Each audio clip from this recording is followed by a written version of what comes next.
ఈ నెల 29న జరిగే దీక్షా దివస్ను జయప్రదం చేయాలని మాజీ మంత్రి ఎమ్మెల్యే జగదీష్ రెడ్డి పిలుపునిచ్చారు. సూర్యాపేట బీఆర్ఎస్ పార్టీ ఆఫీసులో జరిగిన దీక్షా దివస్ సన్నాహక సమావేశంలో పాల్గొన్న ఆయన పార్టీ నేతలు శ్రేణులకు దిశానిర్దేశం చేశారు.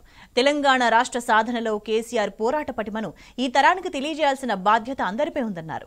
ఉద్యమ నేపథ్యం తెలంగాణ సాధనను విడమరిచి చెప్పాలి. దీక్షా దివస్ నాడు కేసీఆర్ దీక్ష ఉద్యమకాలం నాటి ఫోటో ప్రదర్శన జరపాలని జగదీష్ రెడ్డి చెప్పారు. తెలంగాణ సమాజానికి ఒక ఆశాకిరణంలాగా దొరికిన నాయకుడు కేసీఆర్ మాత్రమే.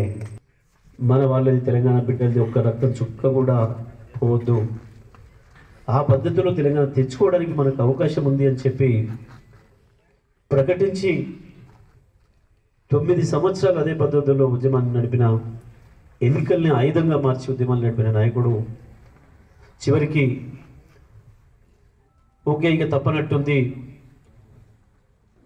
దానికి ఉద్యమాల పేరు మీద ఎవరినో వదిలిపెట్టి ఎక్కరలేదు, ఆ పని ఏదో నేనే చేస్తా ఈ ఉద్యమాన్ని ప్రారంభించినవని అని చెప్పి కేసీఆర్ చచ్చుడో తెలంగాణ వచ్చుడో అనే నినాదాన్ని ఇచ్చి ఆమరణ నిరాదీక్ష కూర్చున్న రోజు, ఆ రోజు అది తెలంగాణ ఉద్యమ చరిత్రలో తప్పకుండా ఒక కీలకమైన రోజు అవుతుంది.